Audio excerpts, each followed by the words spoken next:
Баршаңызға сәлем, сіздермен Бота, және бүгін өте дәмді тыквенная запеканка жасайтын боламыз.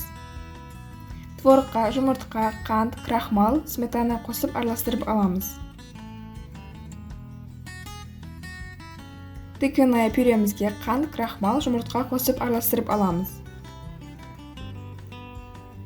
Диаметрі 22 см ыдысымызға 2 тестаны кезек-кезек зебра сияқты қылып саламыз. Және 170 градус қызып тұрған пешімізде 1 сағат пісіреміз.